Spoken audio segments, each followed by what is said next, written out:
Hello, everyone. Welcome to another exciting edition of ESQ Practical Lawyers Academy free webinar series.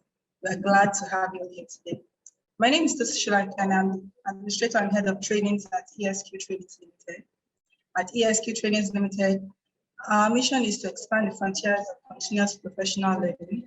We are committed to the development of a robust and easily accessible comprehensive source of practical information, continuous legal education, and professional development for lawyers and other professionals. This we achieve by providing the highest quality accredited professional education with a variety of formats for lawyers, for accountants, for tax experts, oil and gas experts, and other professionals. So we provide courses and trainings across various areas of practice like litigation, intellectual property, energy, oil and gas, corporate law, taxation, sports, media and entertainment law, and many others. So for the sake of people who are joining us today for the first time, we have tagged this webinar series as our launch our webinar series. So they are slated to hold at 1 p.m. During our lunch breaks. That's 3 times every week. That's on Mondays, Wednesdays, and Fridays.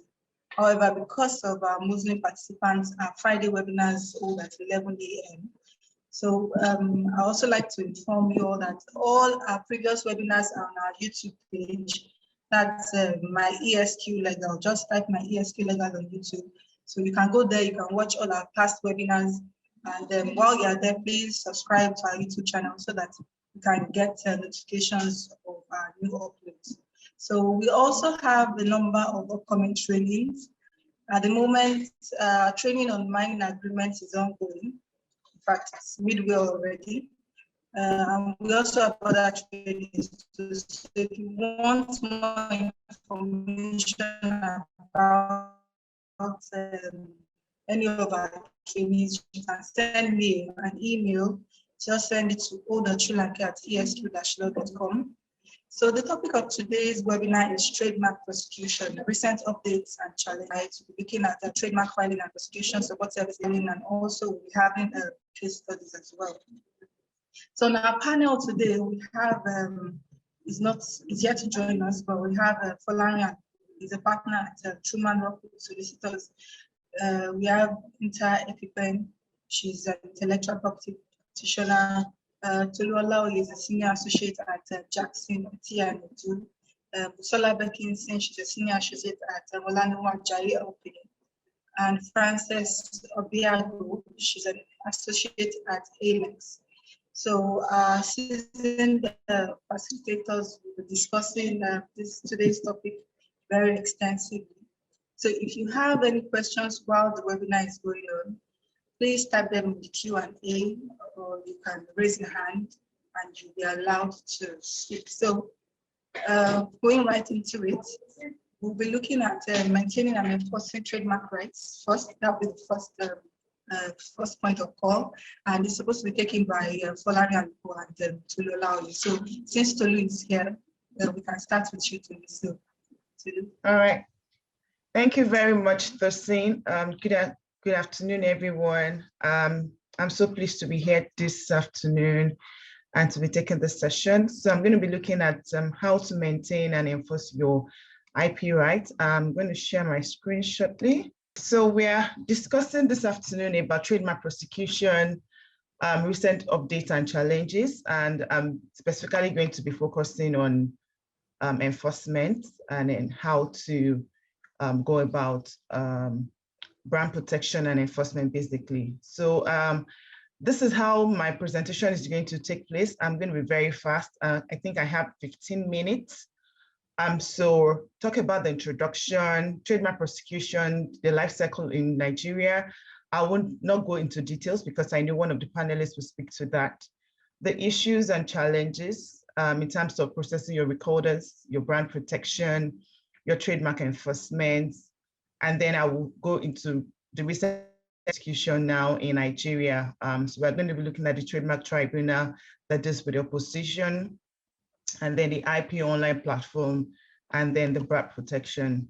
So what are trademarks? This is just very simple. This is the basic thing. So we're talking about trademarks. Trademarks is a type of intellectual property, and it deals with what you use during trades to be able to distinguish your goods or your services from a particular proprietor who has the right to it before. So when we're talking about trademarks, what should come to our minds are names, words, logo. So I've put here examples like ESQ, Training Limited, Microsoft, Dangote. You could also have some numbers. People have used numbers as trademarks as well. And then that's when you're looking at like star 737. Different banks have their codes now. They are all trademarks. So in terms of the life cycle of a trademark, one of the panelists is going to speak to that, how the process is being done when it comes to prosecution of trademarks. How do you go about to get your registration? So we go into trademark portfolio management because when we're looking at maintaining and enforcing our trademark rights, there are basically two things that we are going to be speaking to this afternoon. So we're going to be looking at how do you maintain your trademarks? How do you maintain the brand that you have invested so much in for people to know you about? So what you basically have to do is that you have to have a good management system in place where you ensure that all your renewals are filed in time, where you also ensure that if there's any changes to your trademarks, like change of name, change of address, or an assignment, or there's a license that is taking place in the life of the trademark, you should ensure that all those things are done. Because when you're trying to maintain your trademark, you're basically trying to inform the public that this is your brand. So like today, we have brands that are over 100 years. They're still being known as trademarks because of the fact that this company, they've been able to maintain those trademarks over the years. They've been able to file their renewals, even if they've licensed it or there's an assignment in place. So you have to make sure all these things are done. Now, in doing this, in trying to maintain your trademark portfolio, there's some challenges that you would experience, and that's what we're trying to discuss this afternoon to be able to educate one another. So in terms of processing of recorders, you need to ensure that your trademark lawyer or the agent that is working for you, they have adequate notice for them to be able to file your renewals. You also need to ensure that the person you're using or the trademark lawyer or the agent, you also have enough time for what service opposition and then third parties actions. And then you need to also be very, very, take note of the fact that there's trademark dilution. And this is basically for some people trying to use a trademark in order to weaken your brand.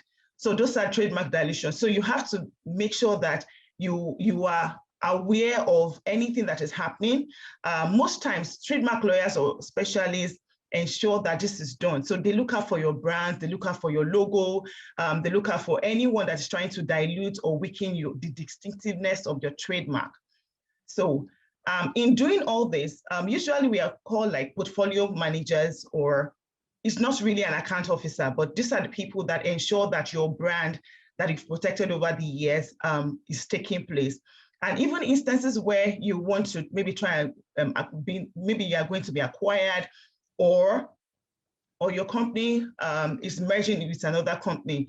If you have a very good portfolio management in place, you would ensure that that brand, that's their goodwill, it's going to be something for you, counts in terms of goodwill or a revenue for the company. And that is why it's very important that whilst we are looking at how to maintain your trademark, it's very, very important to have a very good portfolio management in place, where you ensure that all the brands in the company over the years are being protected. So still looking at the trademark portfolio management in terms of filing of recorders, which I've initially discussed, we're going to, this basically includes like renewal of your trademarks, and there's some challenges with this. Like when you want to change your name, change of address, mergers, registered user is also known as license.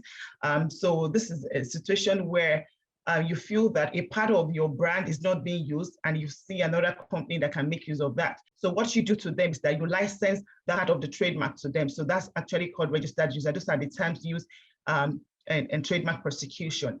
And then instances where we have great brands that have been registered in their class of interest or products, and that brand is already known and it's a famous mark, usually would advise that it should also do defensive trademark registration.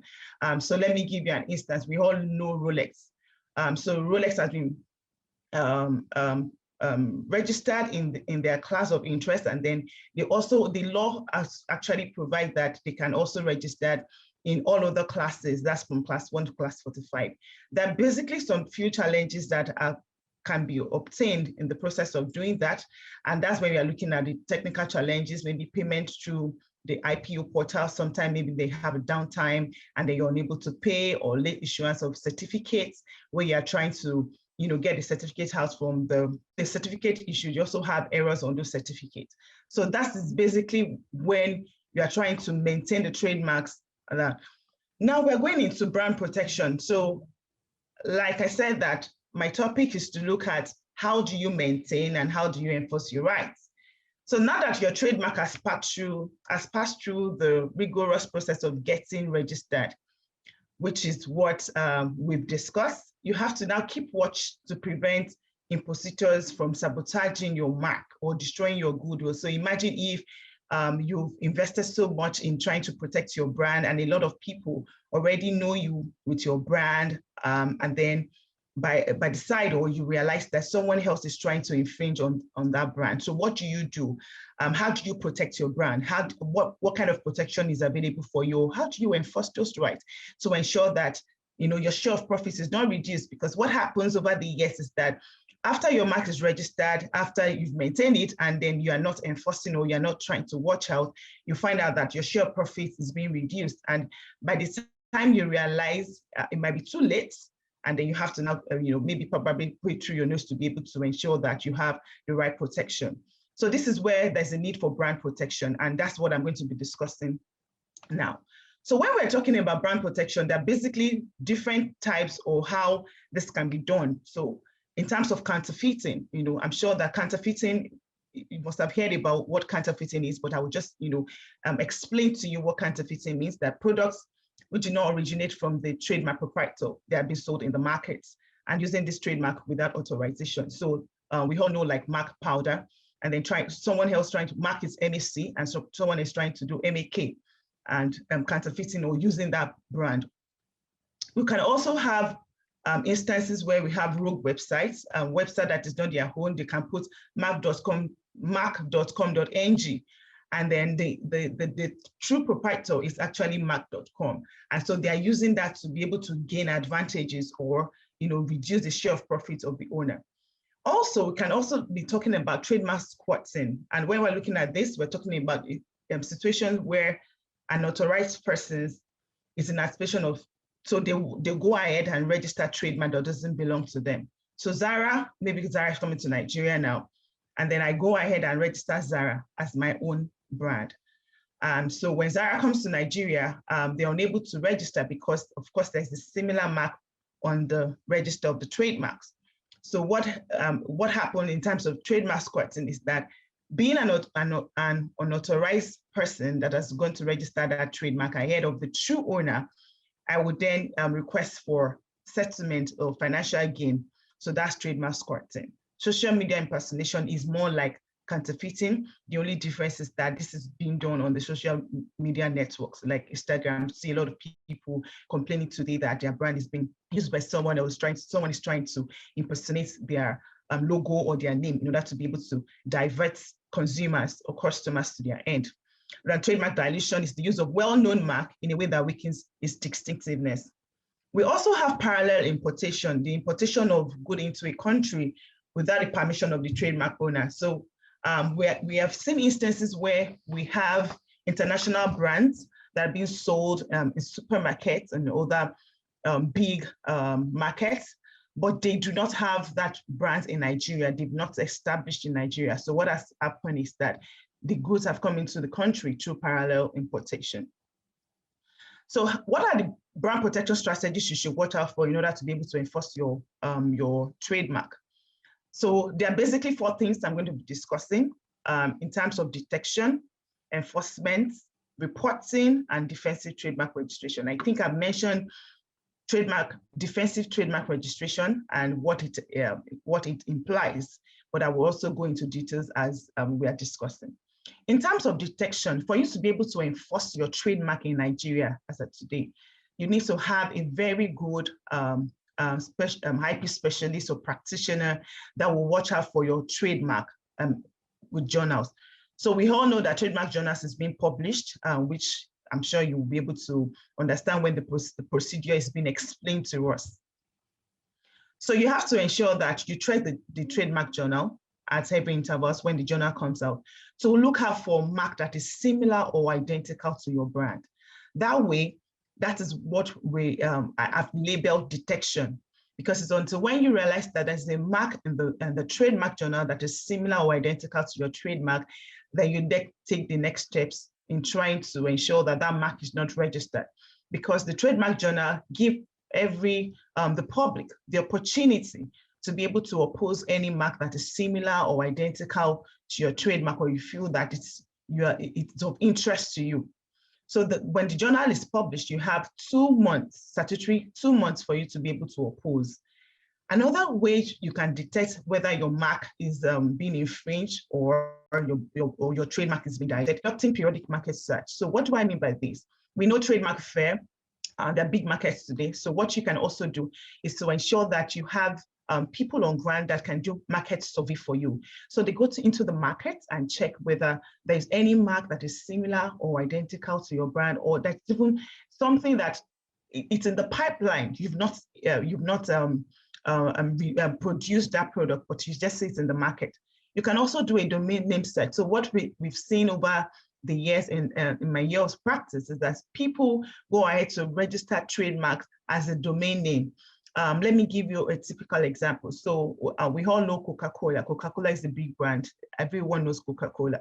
So someone else is trying to register Coca-Cola.ng, whilst we already have maybe Coca-Cola.com. So they hide under domain name. And then I will be discussing institutional enforcement, how this can also be detected. So at intervals, it's necessary for us to be able to conduct domain name search in order to be able to determine or detect any mark that people might want to use in order to be able to dilute our brand. So after you've checked the trademark journal and you see any mark that is identical or that is similar to your brand, what you then do is that you have to go ahead and file an opposition.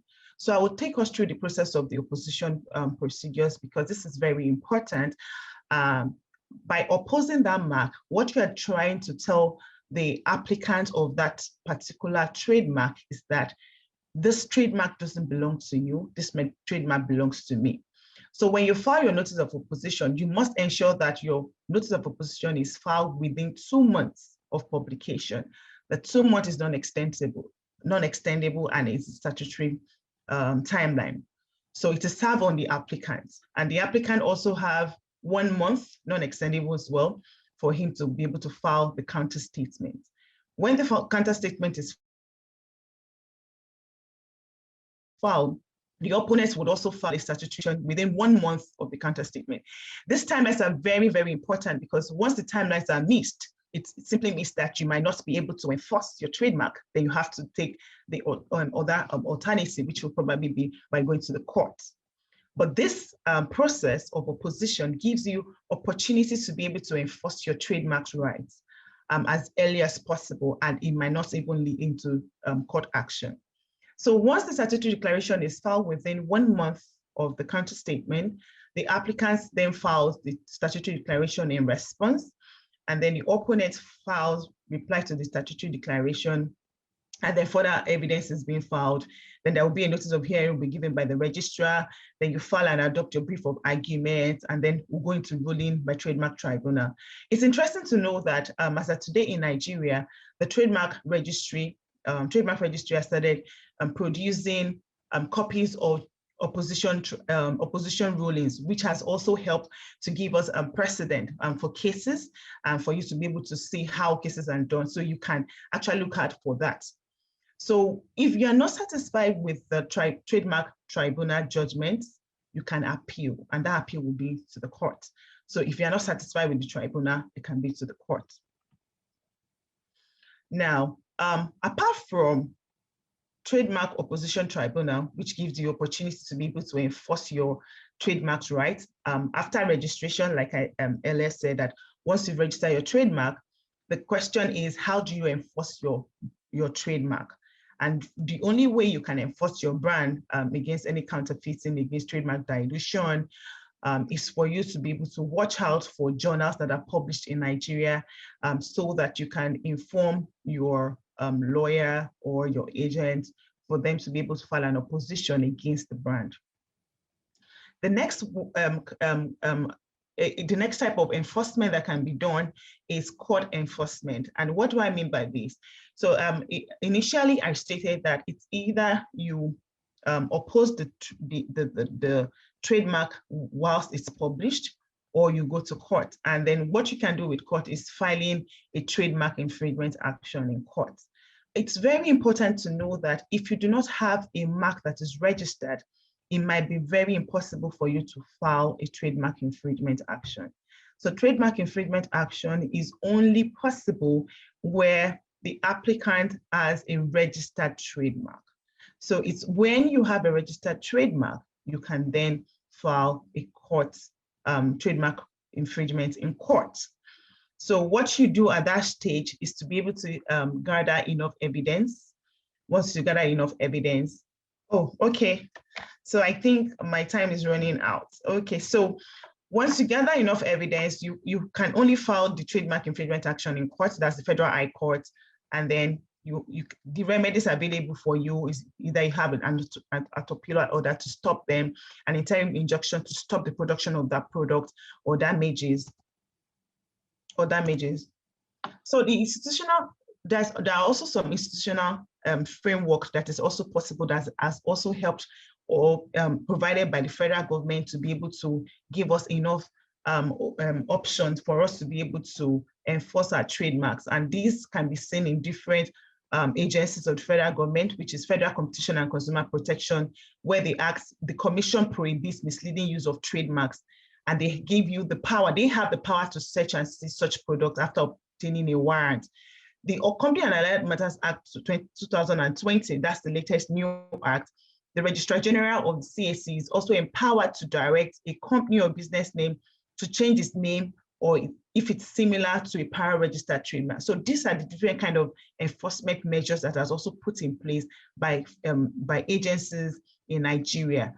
EFCC also can conduct an investigation as well.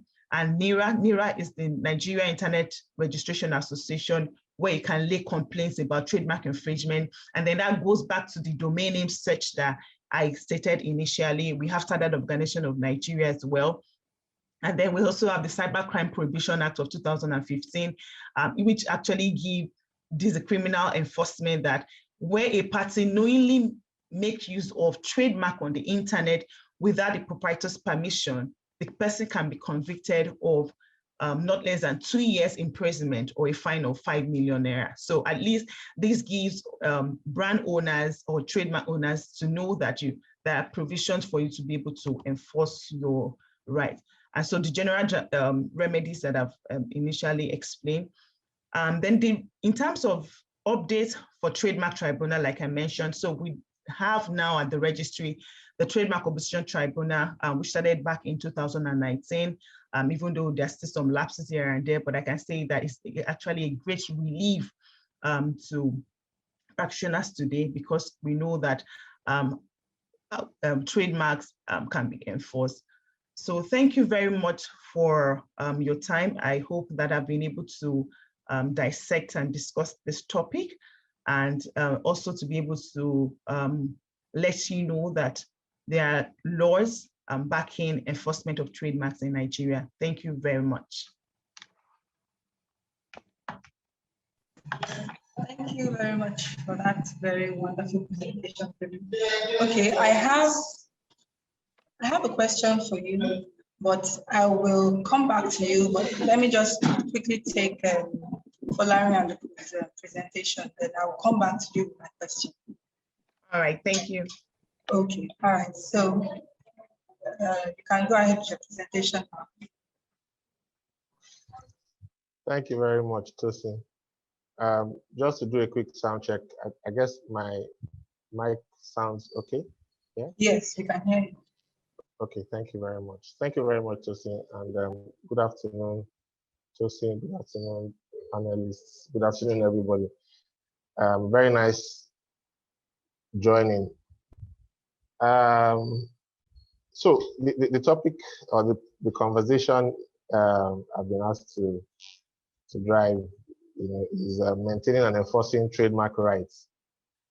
It just so happens that Tolu has done,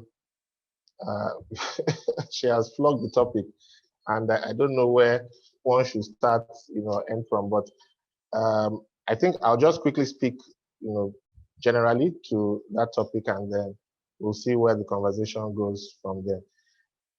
So maintaining and enforcing trademark rights. I think the first port of call with regards to maintaining, trademark rights is that you should have a trademark, or as we call this, a brand. So there has to be something, first. And this point may seem pedantic to many IP lawyers, but interestingly, you find increasingly that there's a huge misunderstanding of the concept of trademarks and copyright when it comes to words, things like words, catchphrases, names, and things like that. A lot of people in the public domain sometimes think that, for example, the name of a magazine, should be protected by copyright, whereas, since it's the name of a magazine, probably that will be section class, not 16, but it'll be one of the classes under the service section of the international classification. So that's the first port of call. And then, of course, Tolu mentioned something about registering and not registering. So just like with any conversation surrounding the acquisition of property, physical, real property now, land, the first thing you do the first thing we advise our clients to do when buying, real estate is to perfect the title. So you ensure that all the, deeds and all transfer documents are signed, and then you have to go to the land registry to register. What that means or interpreting that into IP terms, essentially, or for trademark terms particularly, it means that you should take a brand owner or a trademark owner should take every effort to register his or her trademark. In Nigeria, we have two types of trademarks. We have common law trademarks, and you have statutory trademarks. I use the phrase common law trademarks, though it's not used often, in the space, but I use it to distinguish between people who have the right of passing off, from people who have like a trademark certificate or what you may call a trademark registration, and the law or our law recognizes both rights, the common law right of passing off, and it seems to Tosin is out. So the law recognizes both the common law right of passing off and the right of a registered trademark holder. But as Tolu said, the right of a registered trademark holder is expanded, especially by virtue of the Trademarks Act. So only a registered trademark owner, for example, a proprietor, can sue or bring an action for trademark infringement. And then there are so many other benefits for registering. So I think the first port of call when one talks about managing is ensuring that you've done you've done what you need to do to lay a legal claim or a legal claim to the ownership of that mark, and that process starts with registration. And of course, I didn't see Tolu's slides on that part of the presentation, but I'm sure she covered it. So it starts with registration at the Trademark Registry. Now, what then happens? So does it mean that the owner of an unregistered trademark, has no recourse?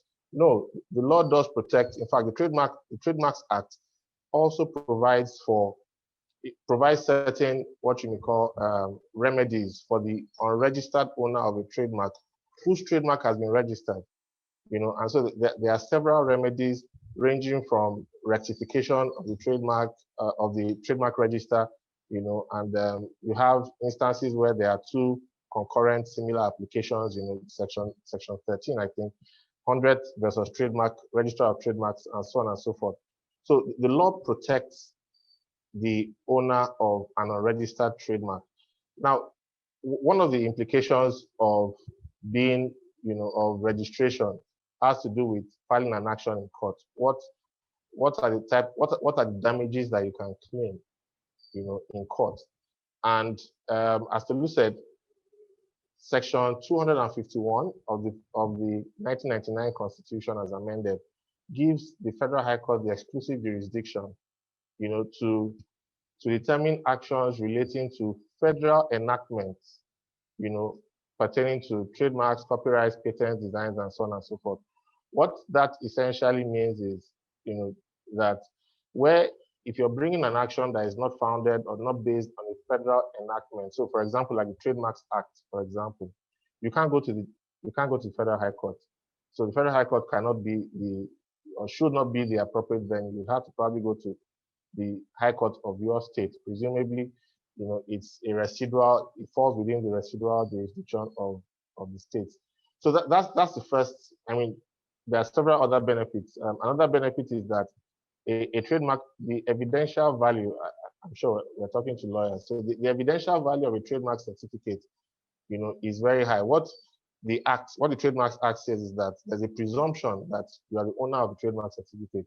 In litigation terms, what it means is that the burden or the onus of proof in an action, once you tender a trademark certificate, shifts to the other party, who now has to establish either that there's a differentiation or that it was not gotten, the certificate wasn't obtained in good faith, and so on and so forth. So there are several benefits to registering. So it's always advisable to advise our clients to register. Now, in the Nigerian space, I think on a general note, we're generally averse to registration, in fact, to IP generally. And you find that the average Nigerian business cannot connect the existence of a trademark or trademark registration to their bottom line. In other words, if I hire 10 marketers and give them flyers and tell them go into the streets, by the time the marketers come back, I'll get a reasonable amount of service of potential customers. But if I register 10 trademarks, how does that affect my bottom line? So that's one big disconnect that we have in this part of the country. And so what you find that the reason why a lot of people tend to register or start the registration process is because there are compulsory compliance requirements. So for example, if you look at classes like class 3, class 5, you find that those classes are very large. Why? It's because NAFDAC insists that before you can proceed with the process of getting your registration and other NAFDAC processes, you must show evidence of brand ownership. And then SON also has similar implications. So what that tends to do is that it forces people to go to the trademark registry to start the registration process. But there's a comma somewhere there, and the comma is that NAFDAC recognizes, SON recognizes, these agencies recognize that the process for registration may actually take, X number of weeks, months, years, fill in the blanks. And so the compliance requirement is reduced to the acceptance stage. And so you're told, okay, bring the notice of acceptance, and then you can proceed with your product registration and so on and so forth. And what that tends to do, is that it means at the end of the day, you find many applications are abandoned, not, abandoned in the trademark sense of the word abandoned, but many applications are, just abandoned. They are left. Can you hear me?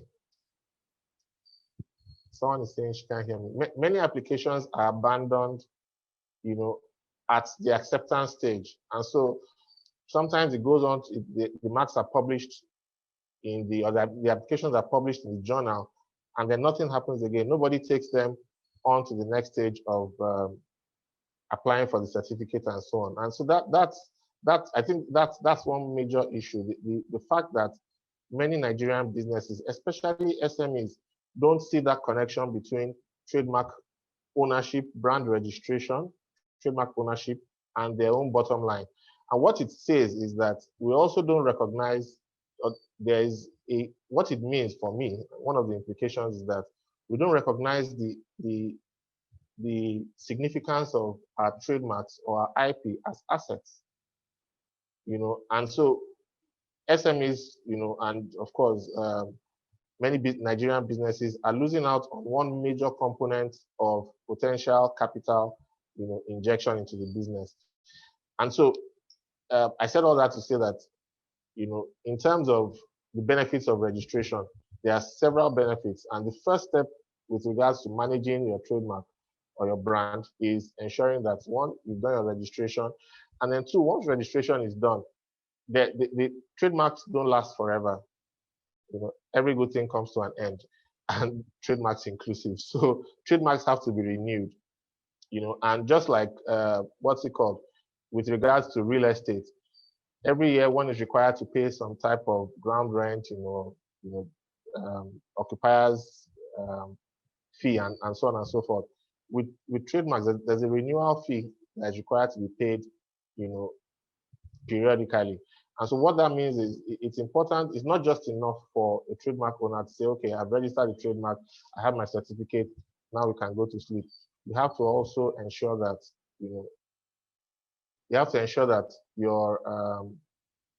you continuously renew at, periodic intervals. Now, so that's another component of maintenance. Tolu covered a lot of ground with regards to protection, so I would just say I would refer to some of the things that she mentioned. She mentioned the concept of parallel importation. I find that to be very interesting. Parallel importation happens when you have two trademark owners, if you may, who are both importing a product into the same market. Now, how can you have two trademark owners? It's very simple. You may have a global company like Coca-Cola. Coca-Cola, for example, in Nigeria, Coca-Cola South Africa, there was a time when the canned Coca-Cola drinks were imported from South Africa, and then the bottles were imported from South Africa, the cans were imported from the US. So you find two companies that are related, that both have the right to use the brand in the same market using the brand, and they're both, if you were to ask both South Africa and US for their licenses, they will show you, valid licenses. And so you have a situation where it may be possible that I was part of a transaction.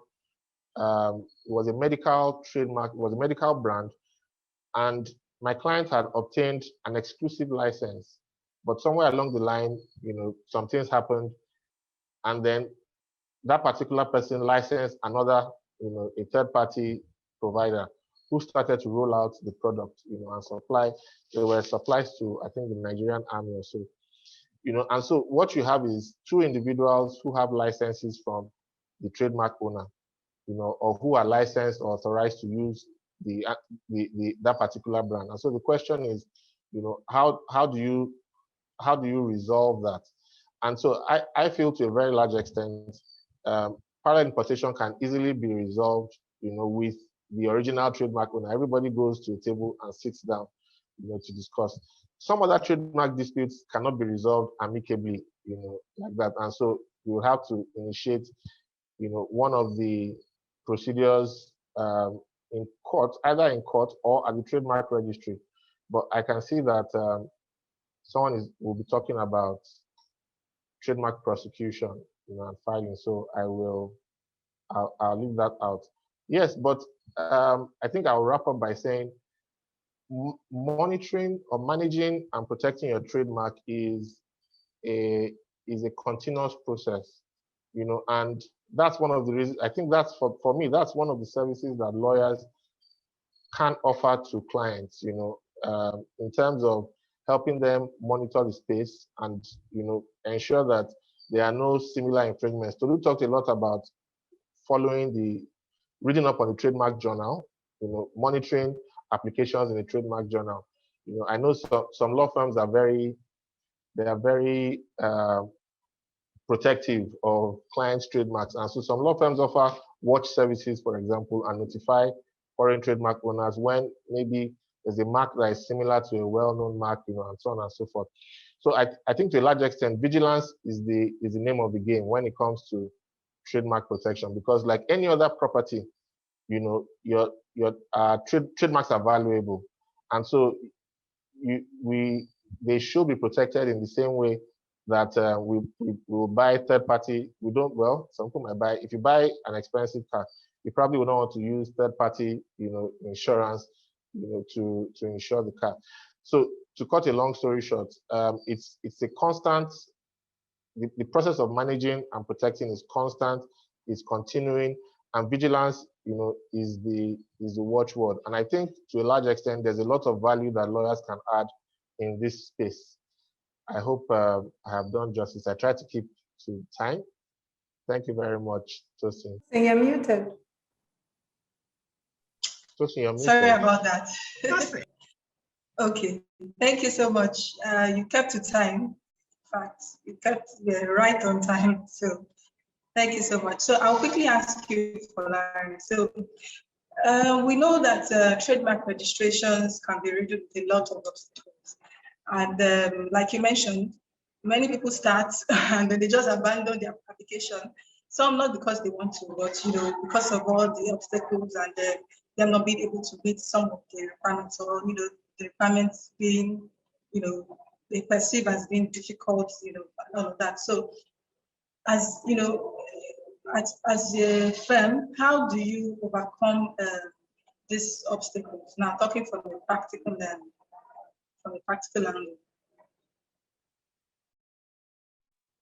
Which obstacles are those? The obstacles to registration? Yes, registering your mark. Yes. Okay.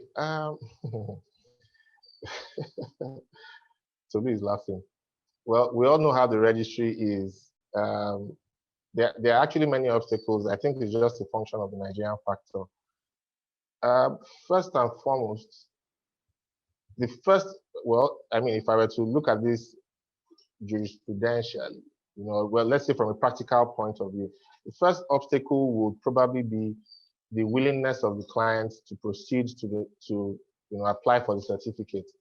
Because can I say this? Okay, one of the ways that we bill at my practice is we don't, and I'm sure it's the norm, we don't bill the client, we give the client, you know, the bill for both stages, both the application and, you know, application for certificate. But the bill is broken down into 2 stages. And so the first obstacle is ensuring that, or I guess, educating the clients, you know, to understand the importance of going to the next stage. So it's not just enough. Now you've gotten your NAFDAC number, you know, NAFDAC has come, seen your factory, they've certified it, you know, or, you know, whatever, your drug has been certified and all of that. You know, the ginger, if I may use that phrase or that word, the ginger to go on to, you know, complete the process is gone, because, you know, and I think this is very true. I think it's an African concept. Our concept of our perception of what is not seen, of the unseen, you know, is tied to religion. And so, you know, there's a spiritual component. We believe that the unseen is spiritual, you know, but from a Eurocentric point of view, the unseen can be tangible. It doesn't have to be spiritual. So you can have like a share, you can have shares, you know, or Bitcoin. What is Bitcoin? You know, and so on and so forth. There are like, you know, so many examples that one can use. So because we're not used to, because there's that, what you may call like an internal conflict, I find that, you know, there is some challenge convincing clients. I have many clients who are ready from the outset to proceed, you know, to register, get the certificate. So that's the first problem. I think the second problem lies on the part of the regulator. And so when we say problems, there are all manner of problems. You know, even at the registry, there are spiritual problems there. There was a snake found at the registry the other day, you know, but let's not go into all of that. But I think to a very large extent, things are getting better, you know, but things are getting better. You know, things are getting better. But even at the registry, vigilance is still the watchword. You have to ensure that you follow your application through. We used to compare and contrast with CAC, where you could file your application and then go to sleep and know that it will move from table A to table B and so on and so forth. But at the registry, I hope the registry people are not listening. At the registry, you have to be vigilant. Let's just put it that way. You have to be vigilant. You have to follow follow your application through. I think once that is done, once you do that, one can then answer to any queries or any issues that come up along the way. And issues will come up. There are so many issues with administration. The dichotomy, the two-pronged system of the iPass and then the online and so on and so forth. All of that jazz, is problematic, and it doesn't make the process easy or even easily understood to the average person. And that makes it tough. So I think to a large extent, following your application through, it does help to know one or two people that you can call.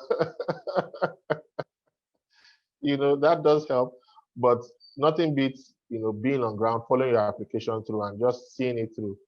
Tolu knows everything, and in Tatu, she knows everything. So I hope that answers that question. Yes. Thank you very much for that. Thank you so much. So now I'm coming back to you, Tolu. So you did talk about domain names, registering your mark as a domain name. And first of all, I'm sure a lot of people might not be aware, or they might not be very familiar with the fact that your trademark can be registered as a domain name and all. So are there laws in Nigeria that protect your mark when it's being used as a domain name? And then what remedies do you think a person whose trademark has been used as a domain name, what remedies do you think are available to such person? Like you did mention that, okay, say somebody already has a company, maybe let's say Biro Nigeria Limited, and it's becoming a well-known name, and everyone's like, oh, Biro, and then of course, this are young, very energetic internet people. They know that, oh, very soon you'll be thinking of getting a website, and then they've already registered it. And then when you try, just see, oh, it's been registered, contact this person now. So what remedies do you think a person who is in Nigeria, what remedies, or should I say, how do you think somebody who has a trademark like that in Nigeria, what remedies do you think, sorry, should I say, how can the person, overcome such an obstacle? Okay, thank you very much, Tosin. So I think the first thing, the first question about domain name and trademark, they are very related, because we are talking about your brand. Your brand is your identity. And so if it's your identity, you also need to take it apart from the normal consumer to go, like now technology age, websites, Instagram and all that. So what happened is that when you registered your trademark, so let's give example ESQ. So we have ESQ as a trading limited. So that's your trademark. I believe you have that protected already. So now your domain name would then be ESQ .ng or .ng.com or .edu.ng. So what that gives you is that you now have it as a domain. So you can use it, everybody knows it for your website, for your letterheads and all that. Now, if someone tried to register ESQ, right? Or you see someone trying to use not a trademark, but a domain, that esq.com.ng. So what you can do first, you can write a letter to NERA, lay a complaint. So they have what we call the complaint system. So you lay petition to NERA. They are very good at that. They even like it. So when you lay a complaint to NERA, NERA would take it up and they would write to the registrar. And so the registrar would either pull it down or transfer it back to you. But however, the reason why it's very important for you to be able to have a trademark registration is if ESQ does not have a trademark registration, NERA might not be able to help you. Not just having ESQ has been renewed. So let me give you an instance where your trademark you have a trademark, but it has expired. You have nothing to prove that this trademark belongs to you. So NIRA will tell you that, where is your renewal certificate? Or where is your renewal application to show that in this trademark is still valid? Because if it has expired, why are you coming to us? It's no longer your brand. So why are you coming to us? So that's why it's very important that you have your trademark and your domain name both registered. And it's also important to know that NIRA, as of today, they give a lot of leverage to people that have brand, especially international brands as well. So even international brands that do not have registration, they must have a registration in Nigeria. You have to have a registration in Nigeria. So if you want to make a complaint, so let's say you have diner.com, right? And then you see someone trying to register diner.com.ng in Nigeria. You can lay a complaint, but you have to ensure that you have a trademark registration, because trademark is territorial, right? So that is why. So I would say that the remedies that will be available for a brand, the first thing is to ensure that you maintain your trademarks. If you maintain your trademark, it give you a leverage to be able to petition with NIRA or lay complaints to NIRA, not just petition, to lay complaints with NIRA. So I hope I've been able to answer that question. So they are both related anyway. And it's very important for us to be able to know that apart from you having a trademark, which is your identity or your brand, you also need to have a domain name, which is also your brand and identity on the online platform. So thank you. Thank you very much for that. That was really nice. Okay, so we move on to trademark filing and prosecution and support services, and that will be taken by Applicant. So, please. Okay, so good afternoon, everyone. Hi, Tolu, Falari, and Bisola. Hi. Okay, so I'm just going to go straight into it. I think we don't have time anymore, so I hope I can do this within 10 minutes. I'm looking at the participants, and I find that these are people who this is what they do on a normal basis. So we're just going to run through it. I'll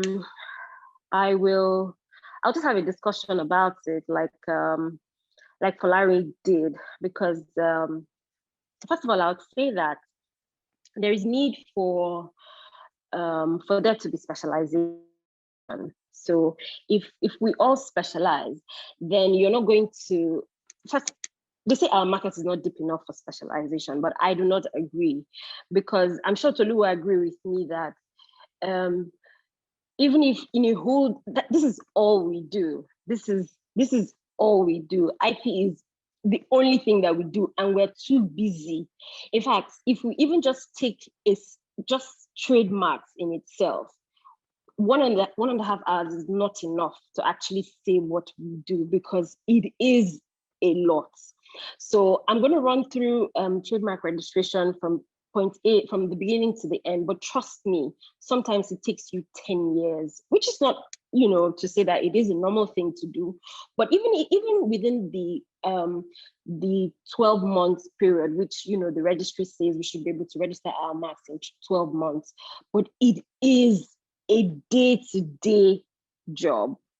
So for me, that is the reason why I say specialization is key. You should always only engage someone who is experienced, and they are known experienced agents everywhere. My God, if I needed to, if I had a problem with anything, in my IP process or anything, I know I'm going to call Tolu, I know I'm going to call Falari, I know I'm going to call Busola, because these are the people that I see every day.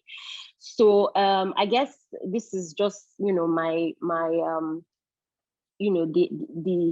the advantage, or the reason why we keep saying, people should specialize, people should, pick a field and actually stay in it, so that we don't have problems. You don't have, someone who is not experienced going to the registry and just causing a lot of problems for us, which is what we find.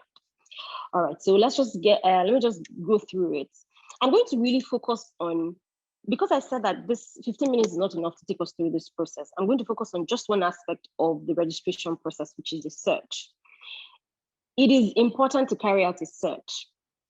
So first of all, before you register a mark, you should find out if the mark is actually available for registration. That is the whole, the summary of what a search is, to find out if there's a similar mark on the registry's file, And if there's also an identical mark on the registry's file, it saves you a lot of time, it saves you a lot of money.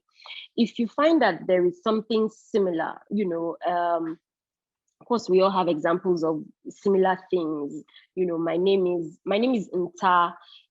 There's also a difference, and it's spelled in a certain way. If you also do ENTA, it could also sound the same way. So that's what a search would actually reveal to you, so that you don't bother wasting your time. Or you could go back and actually now amend and say, okay, I would try and distinguish mine from what is already on file. So first of all, searches. For me, that is the basic and foundation of filing a trademark. So after your search, if you find out that the mark is available or not available for registration, if it's not available, then you go back to go and amend. If it's available for registration, you can now start the registration process. Yeah. So in Nigeria, there are two kinds of searches that can be carried out at the registry. So there are availability searches, which is what I've explained first, to find out if the mark is available, and a status search. A status search, I'm not going to talk about the status search. I'm not going to focus on a status search, but for this process, I'm going to just focus on an availability search, which I have actually explained is the process of finding out if your mark is available, whether there's an identical or similar mark on file. Okay, so then Section 13 of the Trademark Act provides that no mark shall be registered for any goods and description of goods that is identical to a mark belonging to a different proprietor and already on the register in respect of the same goods or description of goods, or that so nearly resembles such a mark as to be likely to deceive or cause confusion.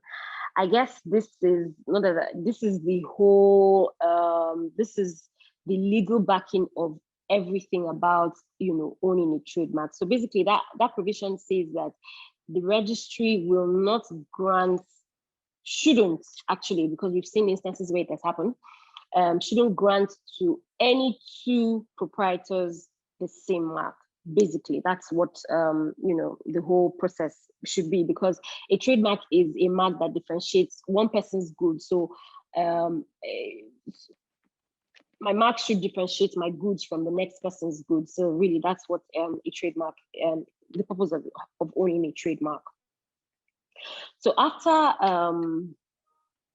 the trademark registration process, then your mark, after filing, when you file a mark, so you conduct a search first to find out if it's available. If it's available, then you file. After filing, the mark goes to examination.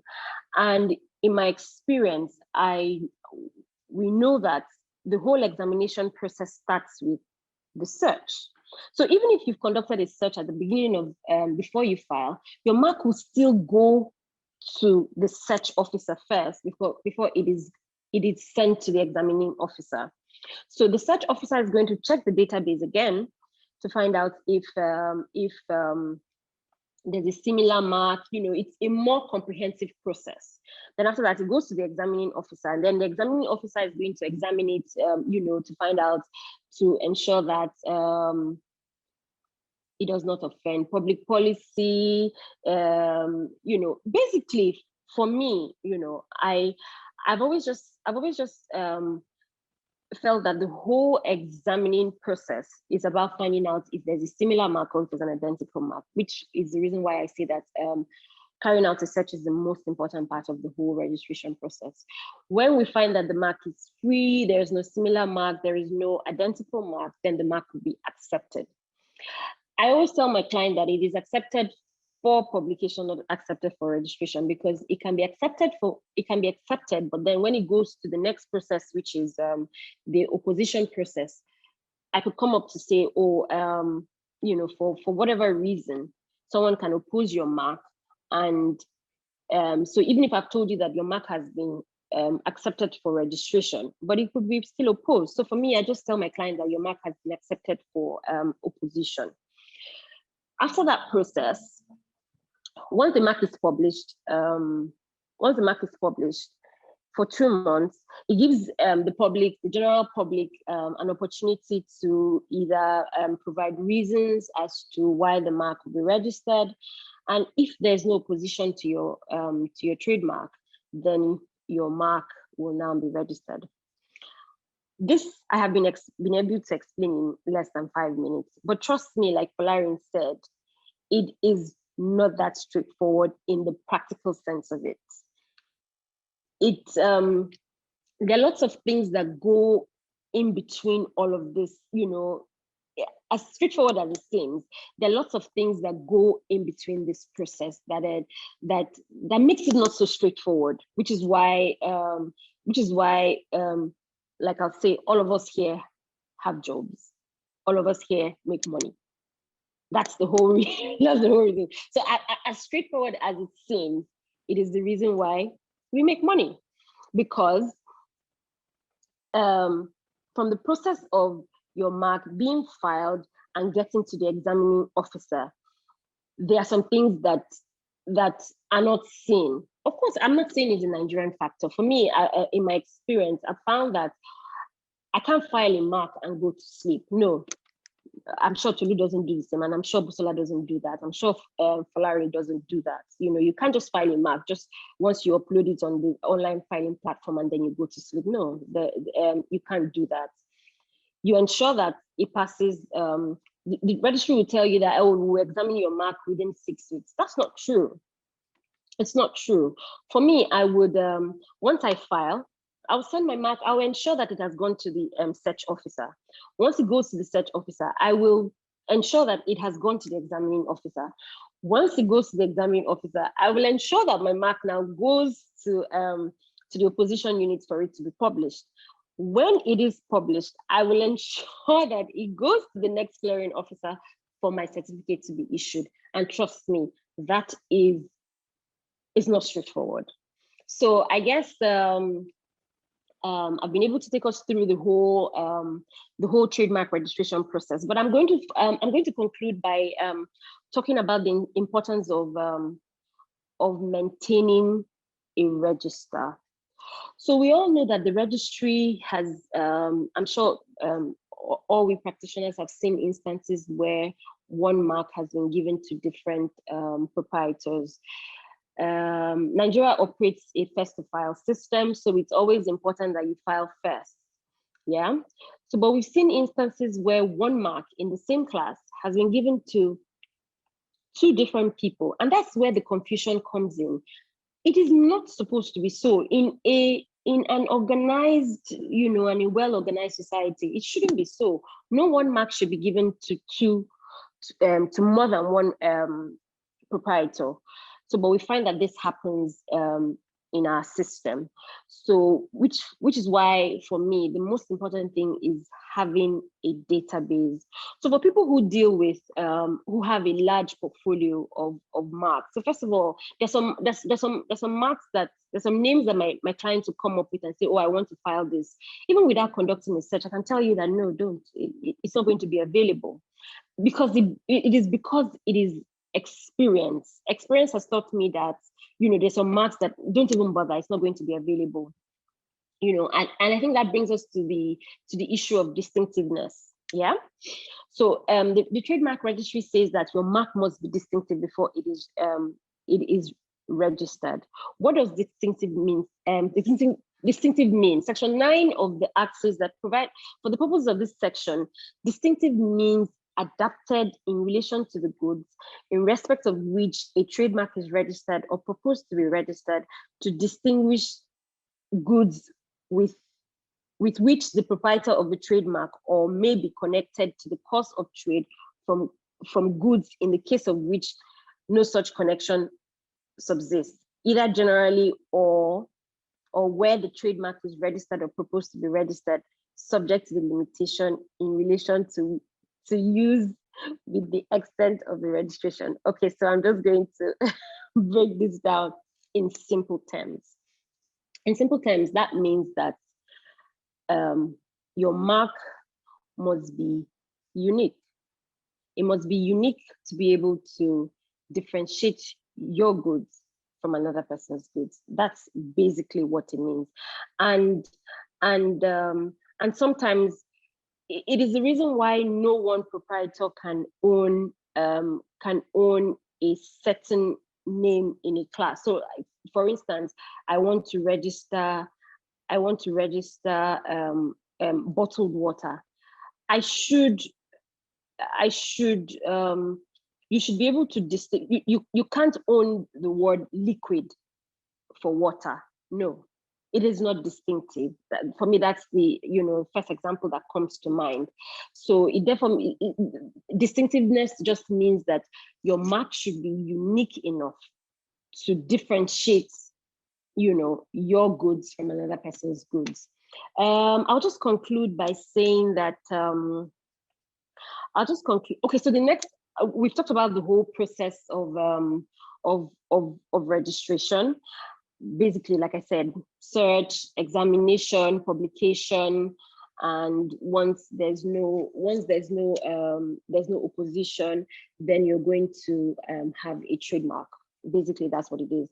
But I will stress the point that it is important to have to follow up, because it is in the follow-up and it is in the doing of these things every day. It gives you experience in handling and actually understanding how the process works. It seems straightforward, but really it is not that straightforward. So there is a need to specialize. There's a need to only engage in, there's a need to understand the process. There's a need to study and actually, understand the process. And the only way to understand the process is actually to carry it out and to keep doing it over and over again. So there is a need to actually just understand the process so that you are not making things difficult for even practitioners, we practitioners or your clients. So I guess I'll just stop there so that Busola will come on to talk about the other part of it. But trust me, 1.5 hours is not enough to go through this process. Okay, thank you very much, Inta. I guess we'll just move on straight to Busola. After which I will engage both of you in some questions. Thank you very much. And Inta has spoken to half of my slides, so this will be very fast. Good afternoon, everyone, and thank you to all the panelists.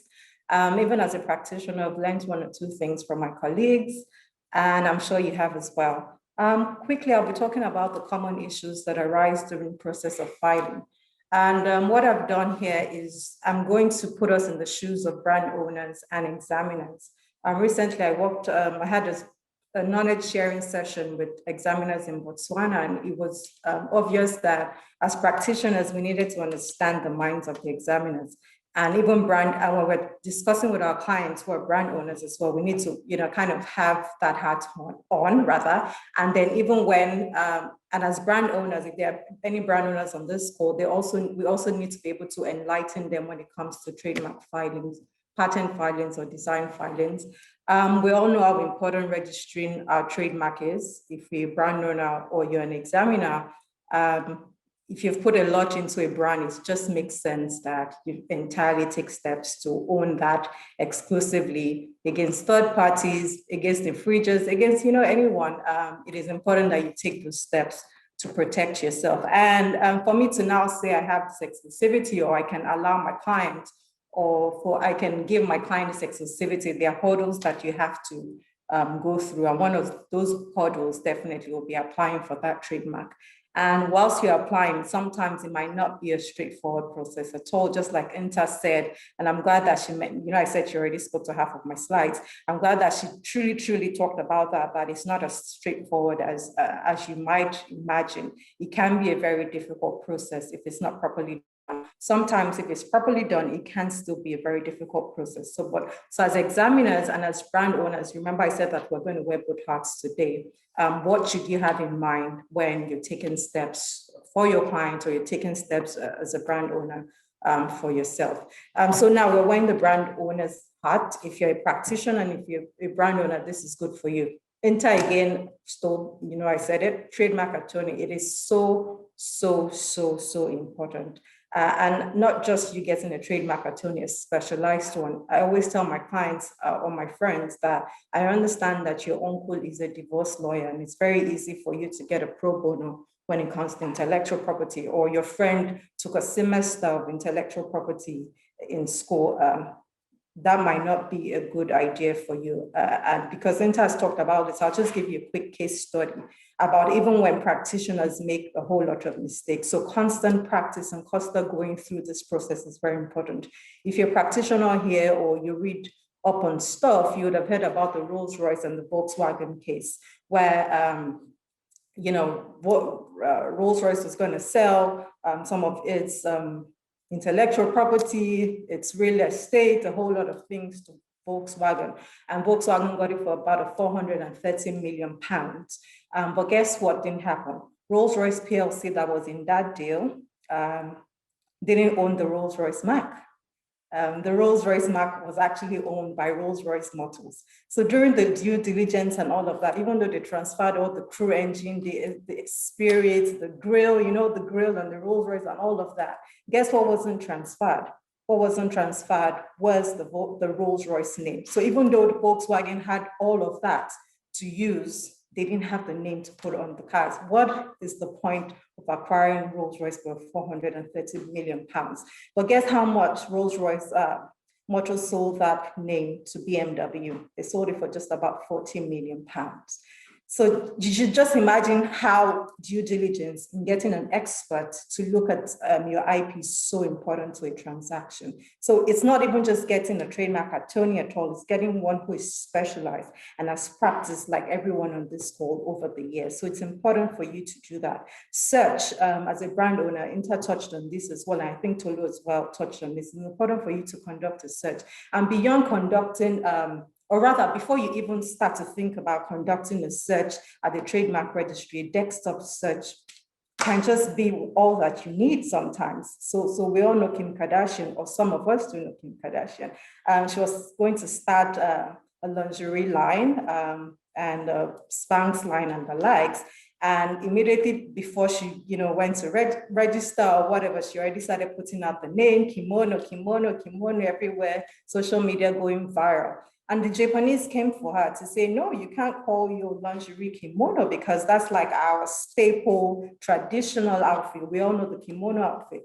That is like our outfit. You can't, call that kimono. You're eroding on our rights, our TK's traditional knowledge, traditional cultural expressions, for example. And what I was telling my friends was a simple search on desktop to say kimono would have, and meanwhile, she has produced like hundreds of those lingeries. A simple search on the desktop will have told Kim Kardashian that, guess what, I don't think I should call my brand kimono because of X, Y, Z. So a desktop search alone, as practitioners, when we're acting for a client or as brand owners alone, can just even, tell us that this Mac is available or this Mac is not available. So it's important. And as brand owners, some of the common issues that we face, and even as practitioners, is that the laws are terribly out of sync with the 21st century. And we're even in now the fourth revolution with all the Internet of Things. Our laws are absolutely archaic, like they don't even address what Tolu was talking about when it comes to cybersecurity. They don't address most of the things that we're following now. So you find out that even some of the things that are in the act, they don't have any backing. So for example, priority claims. Even though Nigeria signed the Paris Convention, for example, we have not domesticated. Domesticated means that even though we have signed this treaty, the international treaties, it's important that we take steps to enact laws that back those treaties that we have signed.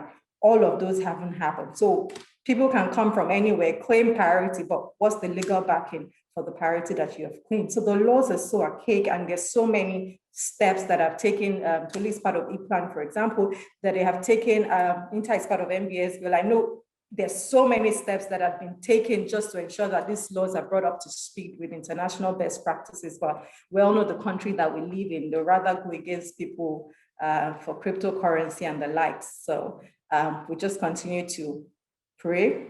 I mean, I've always said that prayer might not just be enough for our country, Nigeria. So timeliness as well.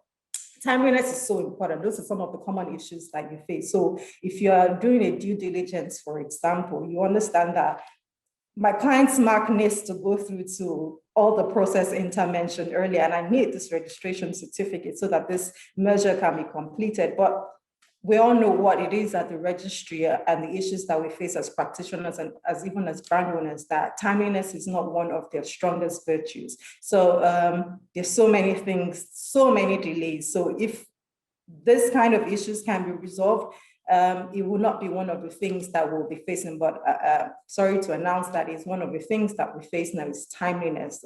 Things stay, there's so many backlogs, things stay for the longest time. And that will just take me straight into digitization, because that would definitely help when it comes to timeliness. It's funny and it's sad at the same time that, you know, papers are still being moved around in the 21st century or in this century that we're in. Papers are still being cut.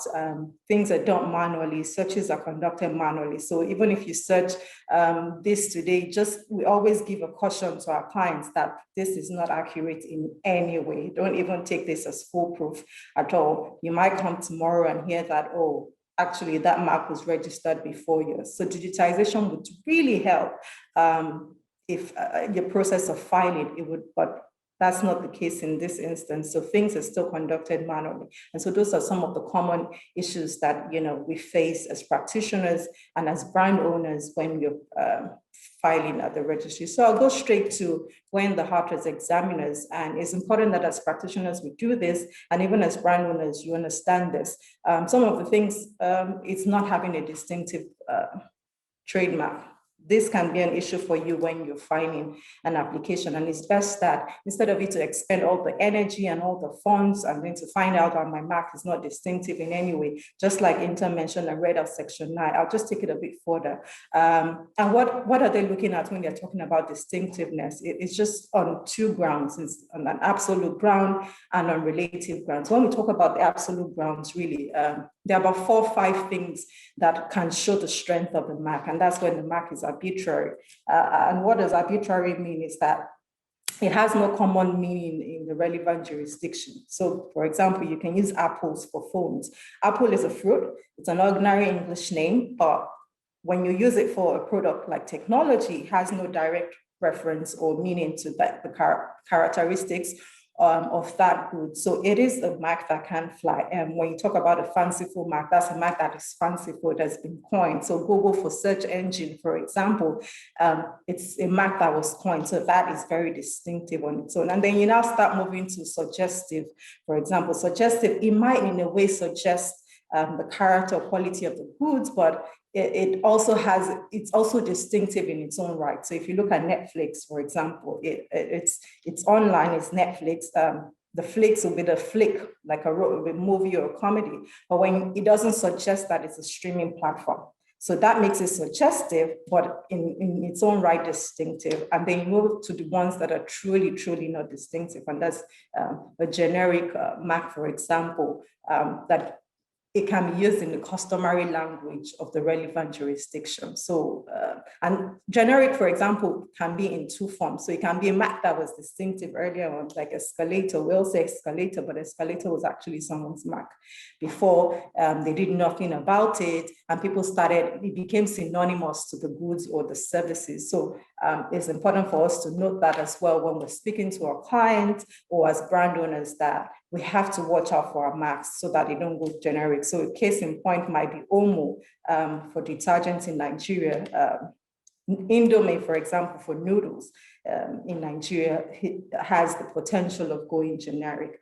I think I've covered that quickly. And then descriptive just immediately describes the goods and services. So if you can, just jump all these hurdles to make sure that your mark is not descriptive, your mark is not generic, but your mark is arbitrary, is fanciful, you won't have any issues when it comes to filing. Choosing the wrong trademark class can be some of the issues that your client may face. And then, of course, once you choose the wrong trademark class, I've had them in Nigeria, it might not be as strictly applied as it is in other jurisdictions. Because of course we know Nigeria, when it comes to examination, is not as foolproof or it's not as strict as it is in other jurisdictions. But because it is important for us to think wide and far as practitioners, because our clients might decide to expand and scale abroad. So if you've registered their mark in class 16 is now obsolete. I always say, and it's important for us to know, we used to use class 16 as a general and omnibus class when there were no service classes. You can now start telling your clients to file in the right class. They don't need class 16 if they are not dealing with paper and paper articles any longer. Advise them to file in the relevant class. So the classification of goods are about 1 to 45. 1 to 35 is for goods, and 36 to 45 is for services. There were no service classes, so it was easier to register in class 16. But it's important for us to know those classes, ensure that when we're filing as practitioners or as brand owners, as a brand owner, if you're on the call, it's important for you to ask your practitioner that question. These are my goods. This is what I deal in. What is the ideal class that covers this good? What is the ideal class that will ensure that I have maximum protection? Because those are common issues that arise. I've had an examiner bring to my attention one time that this is a technology product, and I don't understand why you're registering it in a bread class. But then I had to explain to them that the client, deals in bread to be sold online and on their platform technology. So it was important for us, to cover all fours. So there are some examiners in Nigeria actually that take, they take extra caution and they look at that when they're examining someone. So it's important that so you don't, waste time, knowing that there's already time that will be wasted in processing your application. You take steps to ensure that all those things you cover in the beginning already. And newness and disclosure is, I just decided to throw this in patents and designs, because it's very important that as a patent holder or as a practitioner who is helping a client that owns a patent, you need to quickly explain to them how newness and disclosure is very important. And I think I would even dwell more on disclosure. Disclosure in the sense that you know how clients can get so giddy and excited when they have a new product and they just want to share it with their friends, their family. They want to put it on YouTube. They want to put hashtag new product on Instagram. They just want to go all out. And one of the provisions of filing a patent is that it must be new. And what is this newness about? And newness, as a matter of fact, is global. It's not newness just in Nigeria. So it's global. The test for newness is global. And newness basically is that this thing has not been put out there before. It's not in the prior art. Even if something like this exists, you must show in your own path that you've taken steps to take whatever it is further. Included some extra things that makes your patent new. And so we need to always tell our client, because these are some of the common issues that arise. It might not be Nigeria, because Nigeria is as the form and not as the substance when they're examining the patent and the designs. But if your client again wants to scale abroad, or if your client wants to, file in other jurisdictions, it's important for them to understand that they shouldn't have disclosed that product or that technology before they file. There are exceptions, of course, to this. And one of it is that if you can show that I needed to disclose this just so that it would help in my processing this patent, or I only did this 6 months before I filed the application, then those are the exception. But it's important for you to tell your client that. Or if you're a patent holder, that I must not disclose this mark until I take steps, to protect it. Overturning refusals, some of the common issues that arise. You need to understand that if my client's mark, for example, as a practitioner, my client's mark has been refused, or as a brand owner, as a patent holder, my mark has been, what are things I need to know about it? Because we just all then go to the registry and, say all sorts of things. And I've heard examiners just tell me so many sad stories of what people bring when it comes to overturning refusals at the registry. You need to understand that my client's mark, was he refused on an absolute ground, or was he refused on a relative ground? That's one thing I forgot to mention. Relative grounds is just, checking, when it comes to examination, checking if this mark is identical to anything on the register, really. And that's when they refuse the mark or in opposition. So you need to understand, was my client's mark refused on an absolute ground, on a relative ground? If it was an absolute ground, what should they be thinking about? What should they be considering when they're overturning the refusal? Should they consider use, for example? Should they consider registration in other jurisdictions, for example? All those things, should they consider maybe, use, which I've already mentioned. If it's on a relative ground, should they enter into an agreement with the existing proprietor? What should they be considering? It's important that we note these things because they're very common. People aren't able to take the adequate steps to protect or to overturn their client's mark. So that would be it for me. To wrap up, to give you in a nutshell, will be one, make sure you get an expert opinion when you're registering your trademarks or as a brand owner. And as a what's it called now? And as an expert on your own, ensure that when you're advising your clients, you look through what they have truly. You're able to identify what they have and you're able to give them expert opinion. And when it comes to you're able to then easily overcome what the common issues might be at the registry. So thank you, everyone. I tried to keep to time and I hope I did that in 15 minutes. Thank you. Okay, thank you very much for that, Busola. That was very, very educating. Okay, so I would like to ask Minta.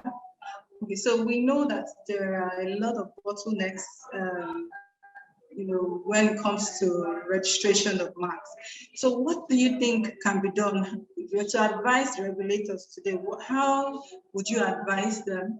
And what would you advise them to do? Some of the steps that you think they can take to reduce the bottlenecks that plague the registration process.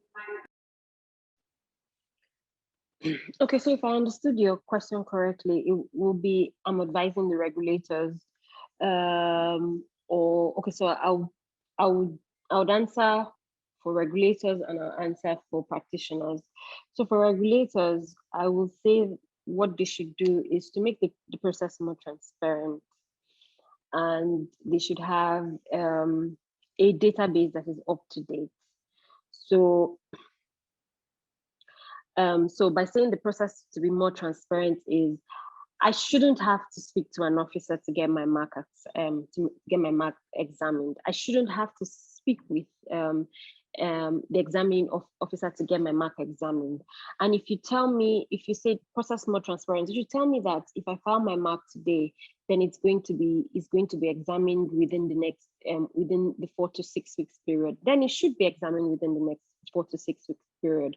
That is, we want some sort of certainty in the process. That way we're able to plan, that way I don't have to come to the registry to engage an officer. I don't have to do that. For me, that is key.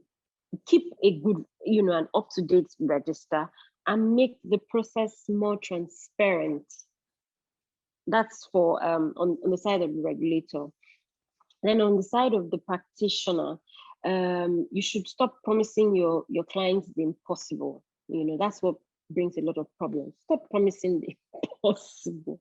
I know we promise the impossible to get the work, but seriously, my God, I shouldn't lie to my client that I'm going to get you an acceptance notice within 1 day. Yes, it happens. We know that it happens, but manage your clients, the expectation of your clients, so that way you don't fall into problems. So that's my opinion on that issue. Thank you very much for that.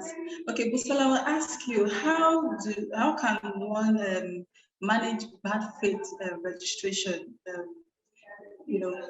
When you are about to do a registration one and then you see that something like someone has already done already has a bad faith registration already in place. So how do you handle that? So I think your question is more about trademark spotting as opposed to bad faith registration, because bad faith would mean that probably maybe my distributor, for example, went ahead to file their mark, or maybe someone, like you said, went ahead to file like my exact mark. But if we look at it from two angles, trademark spotting and bad faith, so I'll take it from those two angles. Trademark spotting, Tolu mentioned it earlier. So someone travels to the UK, loves the name Zara, and like, wow, Zara for sure, and heard that Zara is coming to Nigeria, and said, guess what? Before Zara comes to Nigeria, I'm rushing to the Trademark Registry to file Zara. Truly, both trademark spotting, bad faith, you can use the same approach for them.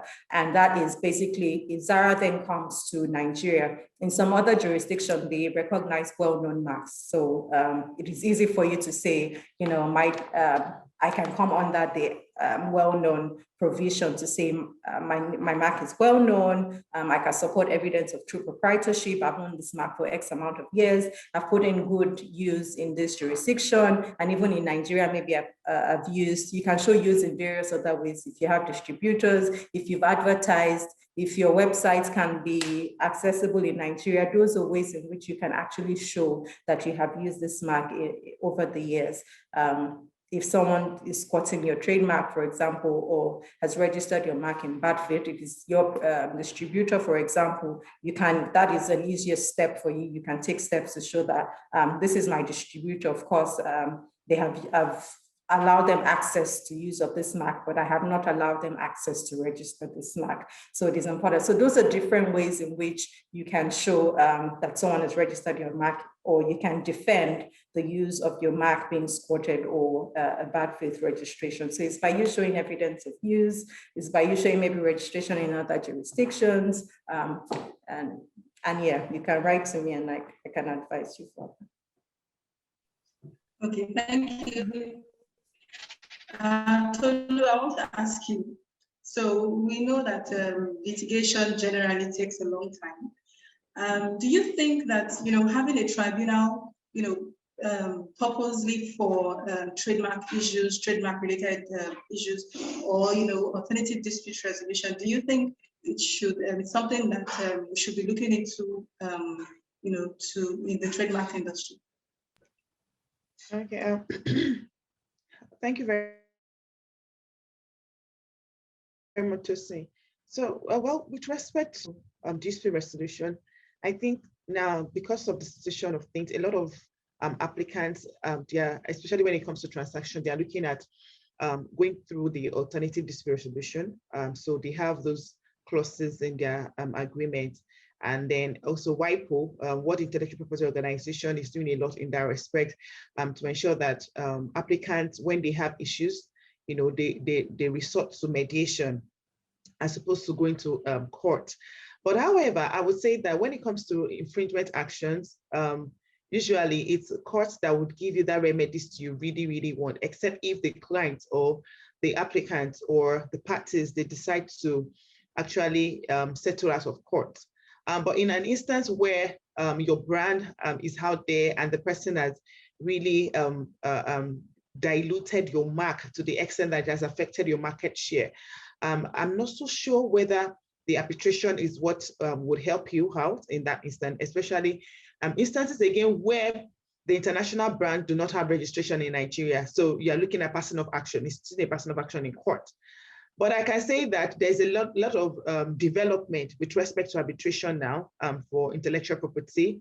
Parties are looking at those options. And then you'll see instances where even when you advise them that we should institution action in court, they are willing to say that, oh, can we try to write to the party, to seek their consent or to, try and sit and negotiate. So I believe that the arbitration has come to stay for intellectual property, and we are seeing a lot of grounds in that particular area. Thank you very much for that.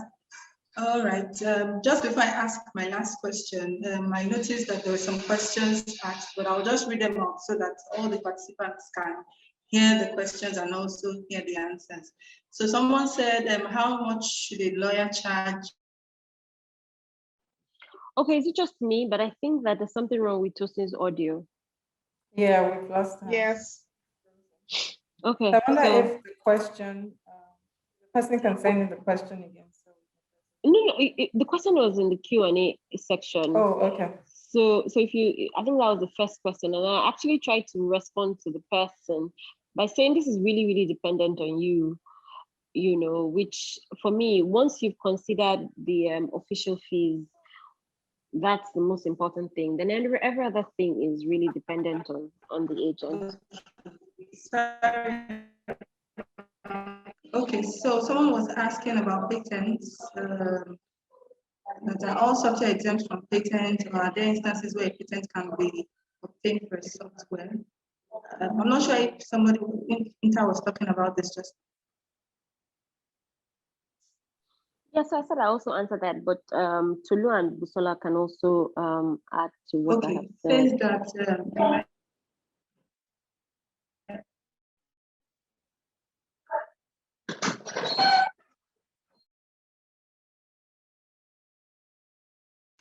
Tosin, Did you?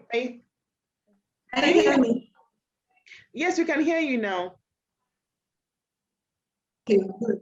Okay, so Inter answered that in Nigeria, under the current Patent Act, patents are for physical, tangible invention. The software does not qualify as a physical invention.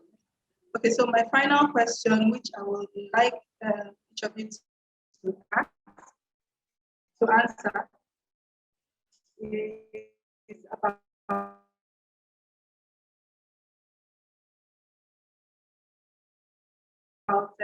registration of smell.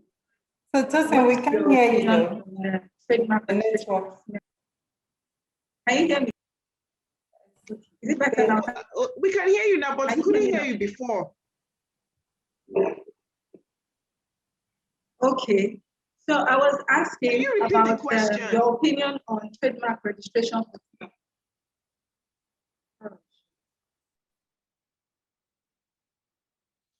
I think she's asking about registration of smell, if I got that So correct. I actually wanted to add to the patent software. Oh, okay. Yeah, just as you said, yeah, just as Inter said, that's true for sure. The Act doesn't support software, but what I have seen, or rather, what I would say maybe take advantage of as a last resort is the fact that number one, patent is not examined as to form, rather as a substance in Nigeria is examined as to form. So it is now on a third party to challenge that patent that you have. So as a form of strategy, as a patent holder, you might still want to consider filing that patent. And number two, if you can then take steps to show that your software will result into an invention. So it's not only about the software, but if that software is going to produce something, it's going to result into something, then you can take advantage of that part and register that part as an invention and maybe consider the software under copyright.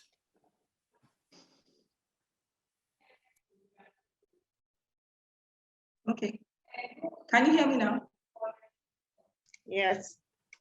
Okay, so there are two questions here. We will quickly take them.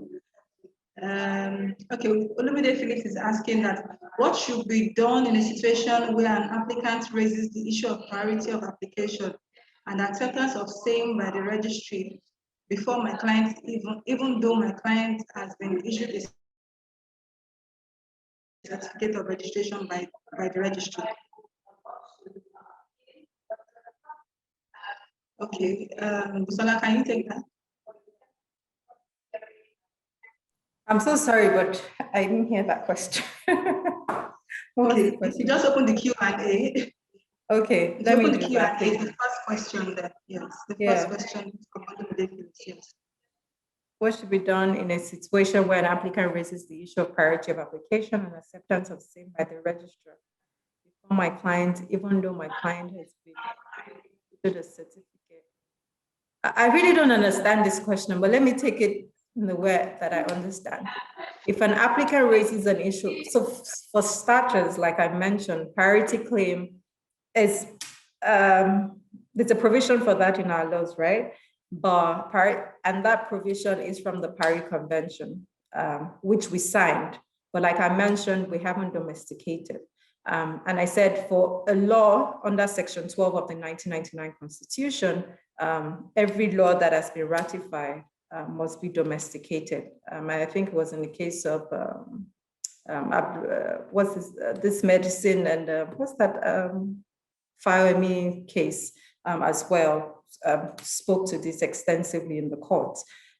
So even though we have provision for priority claim in Nigeria, you can put it in when you're filing your client's application. The problem remains, what is the legal backing? So if this goes to court, for example, where it has been decided that unless a law is domesticated, it has no legal backing or standing in Nigeria, what will be the legal backing for your priority claim? So if someone comes to claim priority, fair enough, but then they have to then show us, everything has to have a root in law. They then have to show us what they're going to stand on when it comes to enforcing this priority claim. So if someone, for example, if your question is someone brings a priority claim of having filed a mark from another jurisdiction, that's okay for them to bring claims, but it's on your own part to then, or it's for their own part to then prove that truly they have anything to show that they truly have priority for that mark. So I hope I've been able to answer your question, because the question wasn't clear. If you could just retype it again, but still, in a nutshell, what I have just said is priority claims, you can claim it, but there is no legal backing for that yet in Nigeria. Thank you very much for that, Busola. Okay, so there is another question here, and I think I would like Tolu to answer. It says, considering the public's lack of knowledge on the importance of intellectual property, what are the strategies in getting clients in this area of practice? Like, I think the person is asking, how do you get clients?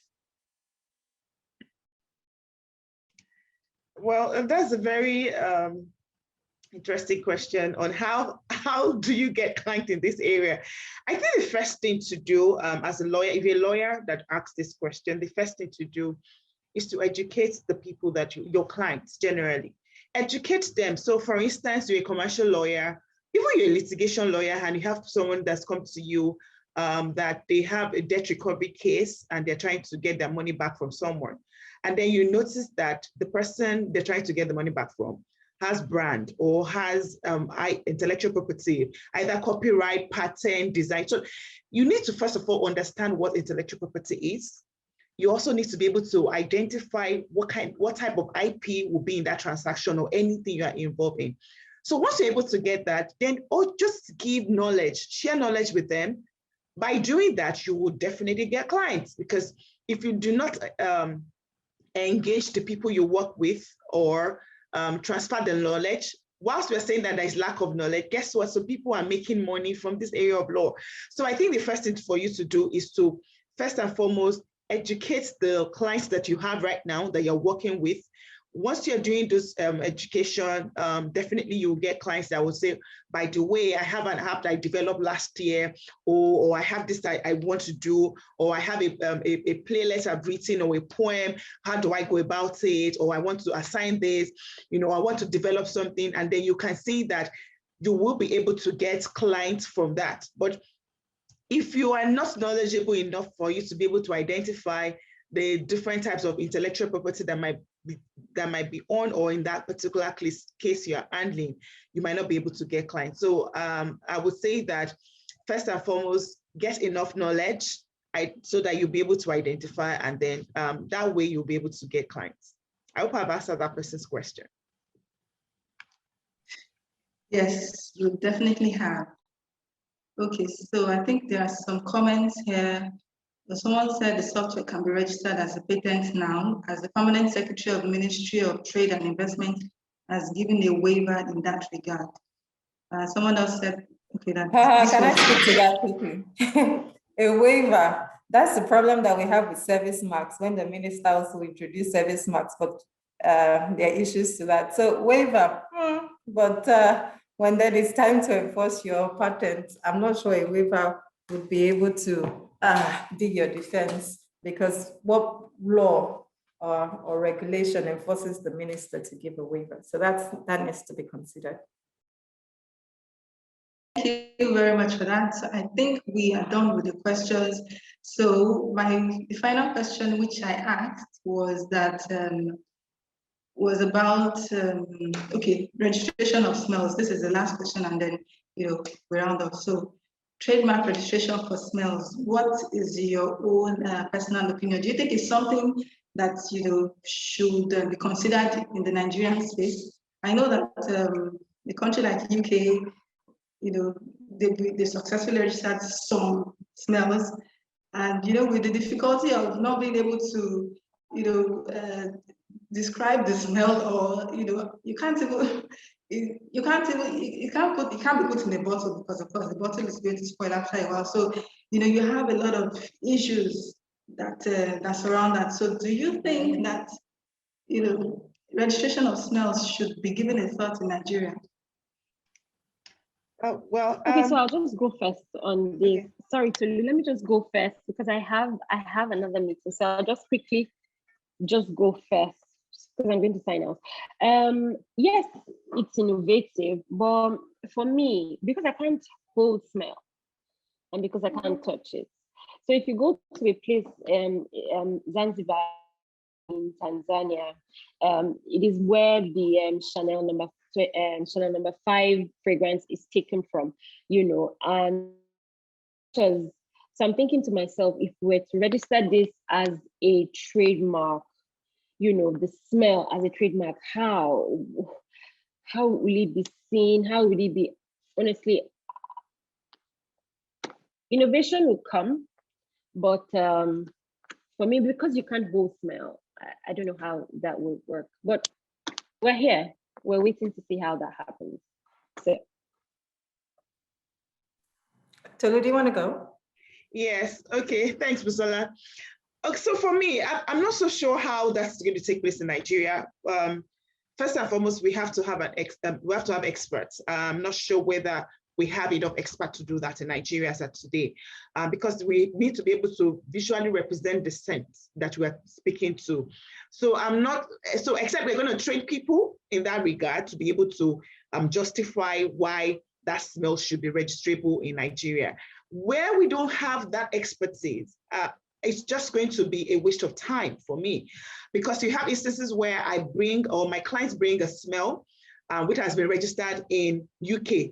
So what would then happen would just be like most patent applications, where the fact that I have priority, so like Busola said, that if the law should change and we domesticate priority into our laws, so we have priority now. So in UK, where they have expertise that can actually decide that this scent is registrable, when my clients get that priority, they come to Nigeria to be able to register it. So if we don't put the right tools and structure in place, I'm not so sure whether we are ready for smell to be registrable in Nigeria. But where those tools and structures are in place, I think is a very good thing to be able to say that smells are registrable, because the bottles, if you put the smells in a bottle, it's going to decay after a period of time. So we need to have instances where they'll be able to describe that this scent is different from B's own or party C own. So that will be from my own side. So it's innovative, but whilst it's innovative, you must make sure that you have the right tools and structure in place. Thank you. And in conclusion, I totally agree with Tolu and Inter. The stage at which we are in Nigeria, for sure, we're not ready for it.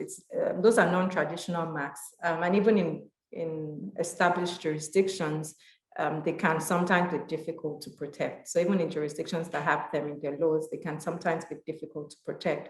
One of the steps that have been taken to protect smell, for example, would be the written description of that smell. So you can, tell us how, the process, what it would smell like, those are ways in which you can protect it. But is Nigeria ready for that? We have not even finished examining the one that is, you can see. But yeah, like Tolu said, it's important for us to evolve with the times and the seasons. So if it's to train experts, if our laws should be reformed, of course, those things need to be considered. Thank you so much. Today has been very, very, very informative, interesting, and I'm sure our participants will agree that it's very informative.